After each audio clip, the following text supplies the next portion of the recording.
नमस्कार। आज सोचा कि बातचीत की अपनी जो श्रृंखला लगातार चल रही है उसमें आज की बातचीत बापू पर किया जाए, मतलब गांधी पर, मतलब महात्मा गांधी पर, मतलब मोहनदास करमचंद गांधी पर। तो हमारे देश की जो विविधता है उसमें आज़ादी जो है वो कुछ ज़्यादा ही है। आज़ादी का मतलब समझते हैं क्या होता है? आज़ादी का मतलब जिम्मेदारी होता है। मतलब हमारी आज़ादी का अंत वहीं हो जाता है जहाँ से सामने वाले की नाक शुरू होती है। मतलब आपकी आज़ादी सामने वाले की आज़ादी में बाधा न पड़े वहीं तक है। पर इस आज़ादी का मतलब लोग यही नहीं समझ पाते हैं। कुछ भी बोलना, कुछ भी कहना, मतलब हर वक्त गाली गलौज देते रहना। और हमारे जो इलेक्ट्रॉनिक मीडिया है, मतलब सभी मीडिया और सोशल नेटवर्क, उसमें आपको प्रसिद्ध होने के लिए आपको गालीबाज होना बहुत ज़रूरी है। और सबसे बड़ी मज़ेदार बात ये होती है कि दुनिया में जिसे कट्टरपंथी कहा जाता है, जो हमलावर लोग होते हैं या जो अपराधी होते हैं, या आप अपने ही घर में देखिए तो सबसे ज़्यादा कौन प्रताड़ित होता है या सबसे ज़्यादा आसानी से किसे थप्पड़ मार दिया जाता है, किसे गाली दे लिया जाता है? तो जो सबसे कमज़ोर व्यक्ति होता है, मतलब सॉफ्ट टारगेट होता है, उसी पे हमला किया जाता है। मान लीजिए आप किसी अड़ोसी पड़ोसी रास्ते में किसी ताकतवर आदमी के खिलाफ कुछ नहीं बोलते हैं, न तो उसे गाली दे सकते हैं न थप्पड़ मार सकते हैं। तो हमेशा जो है सॉफ्ट टारगेट ढूंढते हैं कि इनके खिलाफ बोलोगे, कहोगे तो कोई कुछ नहीं बोलेगा, और फिर मज़े से आप गालियां दे सकते हो और तमाम तरह के प्रवचन कर सकते हो। तो हमारे देश में वो सॉफ्ट टारगेट हमारे बापू हैं। मतलब कोई भी आदमी हो, ऐरा गहरा नथु खैरा, वो विद्वान बन जाता है और कोई भी स्टेटमेंट उनके खिलाफ देने लग जाता है। सही बात है। अब दिक्कत कब होती है? इन बयानवीरों को, या इन बयानवीरों से तो दिक्कत नहीं होती है, बोले कहे अच्छा है, क्योंकि इस बात की आज़ादी हमारा संविधान देता है। और बापू भी इस बात का स्कोप आपको देते हैं कि आप उनको भला बुरा कहते रहिए, क्योंकि आज़ादी की लड़ाई के दौरान भी कांग्रेस के ही लोग और दूसरे लोग बापू को लगातार गाली देते रहे थे, और उन्होंने कभी इस बात का विरोध नहीं किया कि उनको गाली न दिया जाए, या उनको जो लोग गाली दे रहे थे कभी उनके खिलाफ उन्होंने कोई धरना प्रदर्शन अनशन नहीं किया। वो भारतीय जनता को जगाने और अंग्रेज़ों के खिलाफ जो काम कर सकते थे वो लगातार करते रहे, और जनता के एकीकरण का वो अपने तरीके से प्रयास करते रहे, और उसमें तमाम दूसरे लोग भी थे। किसी का भी योगदान तनिक भी कम नहीं है, क्योंकि उस समय की परिस्थितियों के हिसाब से और अपनी समझ के हिसाब से सभी लोग अपने अपने प्रयास कर रहे थे। इसलिए किसी व्यक्ति की, उसकी विचारधारा, उसके काम के आधार पे आलोचना नहीं की जा सकती, क्योंकि तत्कालीन परिस्थितियों में उनके अनुसार जो सही था और अपने अपने रास्तों से चलकर वो भारत की स्वतंत्रता के लिए ही संघर्ष कर रहे थे। तो इसमें कोई कमतर हो और किसी का योगदान कम हो, ऐसा मानने और कहने की भूल हमें नहीं करनी चाहिए। लेकिन होता क्या है, अब बताइए, अच्छा गांधी या बापू के खिलाफ लगातार लोग क्यों बोल लेते हैं? अगर आप ट्रू गांधीयन हैं और गांधी की विचारधारा को मानते हैं तो ऐसे विरोधियों, ऐसे बयानवीरों के खिलाफ आप कभी आवाज़ नहीं उठाएंगे, मतलब लड़ाई नहीं लड़ेंगे। अगर कोई तार्किक ढंग से बात करना चाहता है, कहना चाहता है, सुनना चाहता है, तो हम आराम से बात कर सकते हैं। अब आपको एक एग्जाम्पल देते हैं। एक राज्य के मुख्यमंत्री जो कि गांधी विरोध के नाम पर ही प्रसिद्ध हो रहे थे, मैं नाम नहीं लूँगा, नाम इसलिए नहीं लेना चाहिए क्योंकि नाम लेना, गाली देना एक तरह से उस व्यक्ति का प्रचार ही होता है। तो शुरू में जनता को बड़ा मज़ा आता था जब वो बापू के विरोध में बातें कहते थे। एक बार कहा, दो बार कहा, कई सभाओं में कहा। फिर उस राज्य की जनता और लोग जब वो बापू के बारे में बोलना शुरू करते, वहाँ से उठ के चल देती थी। मतलब कोई ये नहीं कहती थी कि आप सही हो, गलत हो, सही कह रहे हो, गलत कह रहे हो, हम आपसे असहमत हैं, और वो सभागार छोड़ के चले जाते थे। धीरे धीरे वो, क्योंकि बड़े नेता थे, इंटेलिजेंट थे, आईक्यू उनका अच्छा खासा था, तो उन्होंने बापू के खिलाफ बोलना बंद कर दिया। तो ऐसे ही जब बापू के खिलाफ लोग बोलते हैं, कहते हैं, तो अगर आप गांधीयन हैं, बापू का बचाव मत करिए, बोलने दीजिए। मतलब कोई भी बात मत करिए। बोलते हैं हाँ ठीक है, अच्छा है, आपकी समझ बहुत अच्छी है, बोलिए और बोलिए, तो आपकी पूरी भड़ास, गुस्सा, नाराज़गी निकल जाए। क्योंकि बापू भी हमेशा यही चाहते थे, और गांधीयन विचारधारा यही है कि बहुत पीड़ा है, बहुत टीस है।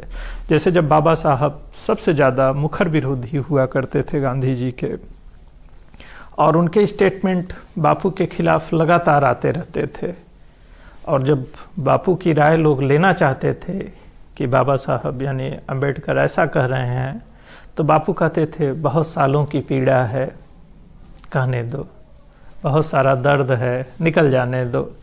तो फिर जब बापू के खिलाफ आज भी लोग इस तरह के बयान देते हैं, तो हमें अपनी तरफ से कुछ नहीं कहना है, क्योंकि बापू की जो विचारधारा है, जो विचार है, जो गांधीयन थॉट है, वो इतना सक्षम है कि वो अपना बचाव कर लेगी। हमारी औकात नहीं है कि हम बापू की बचाव या बापू के पक्ष में कोई तर्क दें, बल्कि कहना चाहिए हाँ अच्छा है, चलिए ठीक है, आप ऐसा मानते हैं, कोई दिक्कत नहीं, कोशिश करिए कि बापू को भी पढ़ लीजिए। बाकी आप जिस तरह की, क्योंकि बापू से तो मिल तो सकते नहीं, अब किताबें ही आपका सहारा है, या जो भी गांधीयन है, अगर आराम से आप में बात करने की क्षमता हो, अगर सुन सकने की धैर्य रखते हो, तो उनसे कुछ देर बात करिए। देखिए आपके बहुत सारे सवालों के जवाब मिल जाएंगे। अब मीडिया पे लगातार उन चीज़ों को दिखाते रहना, बोलते रहना, कहते रहना, फिर जो बापू के बचाव में आया है वो उससे भी ज़्यादा आक्रामक है, और वो भी हिंसक भाषा का ही इस्तेमाल कर रहा है। भाई आप बापू को नहीं बचा रहे हो।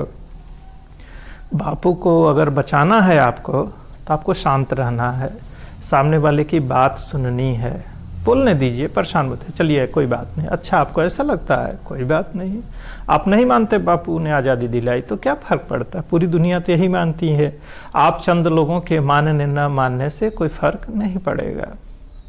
लेकिन उलझिए मत, गुस्सा मत करिए, और गांधी को अपनी प्रॉपर्टी मत बनाइए और मत मानिए, क्योंकि गांधी पूरी दुनिया के हैं। अंत में आपको गांधी के शरण में जाना ही पड़ेगा, क्योंकि दुनिया की सभी समस्याओं का समाधान अंततः गांधी के पास है। शुरू में जब आप संघर्ष करते लगते हैं कि मार के, तोड़ के, फोड़ के हासिल कर लेंगे, ऐसा लगता है जब बहुत शरीर में ऊर्जा होती है, लेकिन बहुत दिन के फसाद के बाद, लड़ाई झगड़ों के बाद कहते हैं वो बुढ़ा ही सही है। अच्छा, भगत सिंह का नाम गांधी और भगत सिंह का नाम लेने लग जाते हैं, तो भगत सिंह अपने अंतिम दिनों में अंततः मान लेते हैं कि गांधी का तरीका सही है। आप इस हिंसा और क्रांति के माध्यम से भारत की जैसी जनता है, जैसे लोग हैं, उनके बीच अलग कैसे जगा सकते हैं। फिर एक 21-22 साल का लड़का जिसमें ऊर्जा है और नया नया दुनिया को समझ रहा है, और उसके देखने समझने के तरीके एकदम अनोखे हैं। जैसे 22-24 के जो बच्चे होते हैं, उनसे बात करिए तो वो दुनिया को कैसे देखते हैं, सब कुछ बदल देना चाहते हैं, तुरंत क्रांति ला देना चाहते हैं। तो हमारे भगत सिंह उसी के प्रतीक हैं, भारत के नवयुवकों के प्रतीक हैं, जिनको हम जितना मान दें उतना ही कम होगा। क्योंकि एक राष्ट्र के लिए, एक समाज के लिए जो समर्पण चाहिए, वो भगत सिंह की ही समर्पण चाहिए, और हमारे नवयुवकों को अपने राष्ट्र के लिए उसी तरह से समर्पित होना चाहिए। पर गांधी और भगत सिंह की तुलना कैसे हो सकती है? एक 21-22 साल के नवयुवक की जो राष्ट्र के लिए सपने कैसे देखता होगा, और एक 50 साल 60 साल का आदमी वो किस तरह से सपने देखता होगा, और वह अपने बच्चों के लिए सपने, वो भगत सिंह के लिए कैसे सपने देखता होगा। इसमें अंतर तो होगा ना। इसमें लड़ने की आवश्यकता नहीं है, किसी को कम ज़्यादा मत कहिए। उनके अपने विचार हैं। अच्छा मान लीजिए अभी सावरकर के बारे में आपको पढ़ना है, जानना है, भाई जो इतने साल आप कहते हो माफ़ी मांगे माफ़ी मांगे, तो फिर जेल में क्यों है, माफ़ क्यों नहीं किया जा रहा है, फिर रत्नागिरी में हाउस अरेस्ट क्यों है? भाई कोई तो बात होगी ना उसमें। फिर जब एक तरह के विचार आ रहे हैं वो सही है, तो दूसरे तरह के विचार गलत कैसे हैं? आप अपनी विचारधारा और अपनी कसौटी के हिसाब से ही उसको सही गलत मत साबित करिए। सावरकर के भी विचारधारा और बात को सामने लाइए, पढ़ने दीजिए। हम इतने कमज़ोर नहीं हैं, हम गांधी को भी पढ़ेंगे और सावरकर को भी पढ़ेंगे, हम इन्हें भी अपनाएंगे और उन्हें भी छोड़ेंगे नहीं। हम किसी को, हम भगत सिंह को भी नहीं छोड़ेंगे।